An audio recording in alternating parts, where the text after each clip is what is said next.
Alright, it's time to go over your guys' rankings over the third episode for Season 3 of Love Live Superstar. Of course, this last episode was focusing on Shiki, who everybody wanted to be the center, but she had trouble getting out of her shell until Mei came in and swooped in and helped her out. So let's go ahead and see where these rankings are for these girls after this episode. 私は姉じゃからここで美味しいアップルパイが食べられると聞いたのでテイクアウトできないかと伺っただけです。姉ちゃん、作詞にもチャレンジしてみないっすか？しきちゃんのこと一番わかってるのはメイちゃんっす。ま、あの3人ならいい線行くのは当然ですの。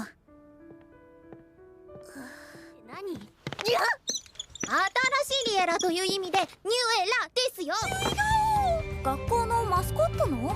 この結ヶ丘に古くから伝わる伝説の妖精です。その姿を見た者は幸せになれると言われており、無理強いするものじゃないんじゃないの？センターって。それはかわいい。ほら練習するんでしょ。私やっぱりしきちゃんがセンターがいい。いろんな人がいるから素敵なの。いろんな色があるから綺麗なんだよ。これが私だけの色。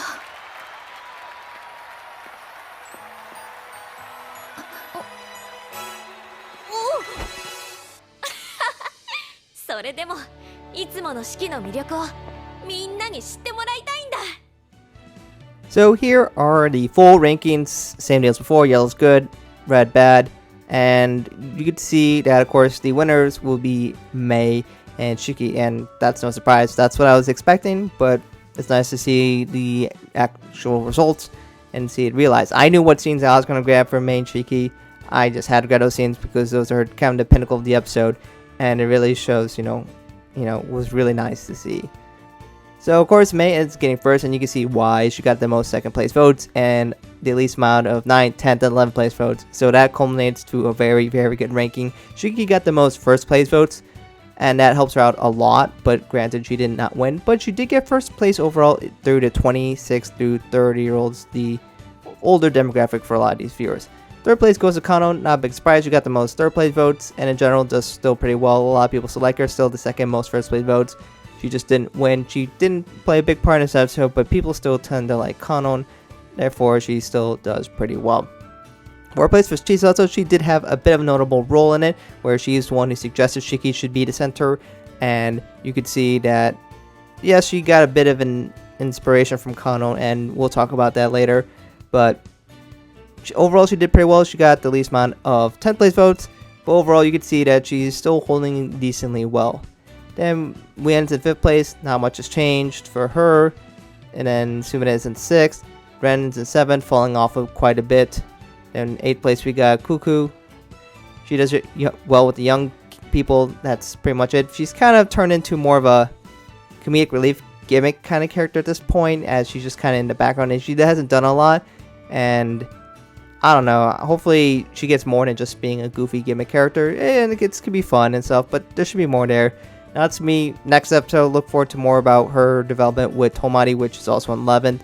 So for right now, hopefully we'll see some development for the Onitsuka sisters and see how that affects their rankings. For right now, not very good. And then between those two sisters is Kinoko, which I don't even know if she's done this season, honestly, but she did decent with the 10 to 14-year-olds. But otherwise, you can see that she does pretty abysmal with the rankings, getting the most votes towards the end. Not necessarily people dislike her, more of, well, why would I like her over the other characters kind of deal.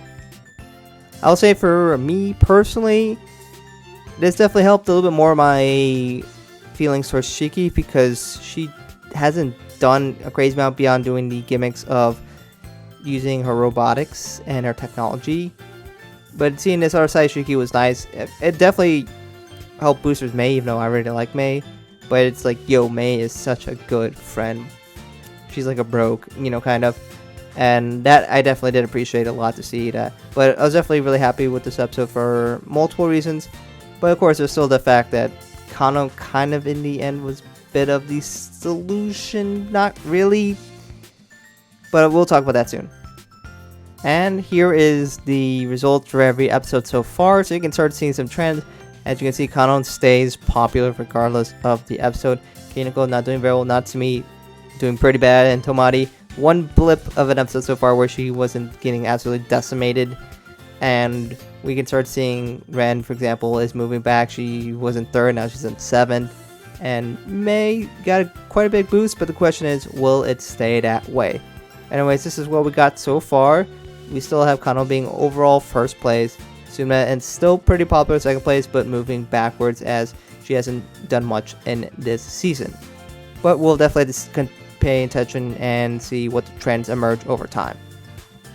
And of course, here are the demographics of all the viewers for those who are interested to see what the breakdown is for the viewers and people participating in this poll. Of course, thank you to all the people who participate in this poll. You can see their name flying across the screen. Thank you to all, and hopefully you guys continue to participate in the future polls.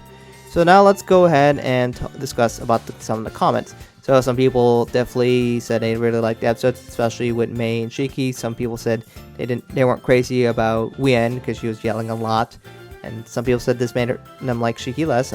But you know, that's what they said. And they definitely, well, a lot of people expressed admiration for those 2 girls as well as Chisato. And then definitely there are people who are talking about the fact that they're still a little bugged by, ultimately they felt the solution was still was created by Kanon. Because if you watch the episode, Kanon was indirectly solved it because she was talking to Wien and saying that, in talk to her own group, you know, when she was saying with Wien about Tomari, is just because someone's different doesn't mean I want to kick them out or they have a different way of doing things. And of course, Chisato overheard that, and that inspired Chisato, who's saying that I shouldn't give up on Shiki just because Shiki is different and she's not going to be the version of Center that we all think the Center is, which is someone who shines brightly, who grabs all the attention, and someone who's like always, you know, out there, always in the spotlight. Instead, we want Shiki to still be the center, but a different version of a center. Well, she's still going to be the center, but she's not going to necessarily be in the spotlight as much. And while I agree part of it is because of Kanon, and you know, Chisato is a good friend of her. Chisato was the one who ultimately made the decision. It wasn't Kanon. Chisato did not have to listen to Kanon's words that weren't even directed to her. And second, Mei is the one who convinced Shiki. It wasn't Chisato. Mei is the one who solved ultimately the problem. Maybe she got some inspiration from Chisato in that sense. I feel like Kanon wasn't really truly important in this episode. She did inspire Chisato. Chisato did ultimately pick Shiki without Kanon's advice. Is that she got a little bit more reinforcement, and there's nothing wrong with getting reinforcement from someone else. That does not make you the center of the episode. It does make you the focus and the solution of everything. Because ultimately, Chisato is the one who made the decision. That was her choice, and Mei is the one who actually got Shiki to do it. But yeah, I know people are so burned by season 2 where they felt Kanon was the ultimate solution to everything, which wasn't really fully true, but I do understand why some people feel that way. In the end, I just think that's overblown in this episode. Kanon was there, yes. Yes, she said stuff. And yes, Chisato listened to Kanon. But Kanon didn't really solve it.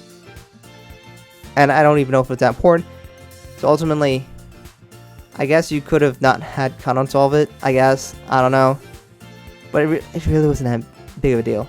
Anyways, let me know what you guys think about this episode in the comments below. What did you like? What you didn't like about the episode? And what do you look forward to in the next episode, which looks like it's going to have Kanon, Tomari, and Wien visiting the Onitsuka house. So we'll potentially see some development with Tomari and Natsumi. Which, if you saw the rankings, they probably need some help. But anyways, let me know all about that in the comments below. Anyway, thank you guys for watching. I hope to catch you guys in another video soon.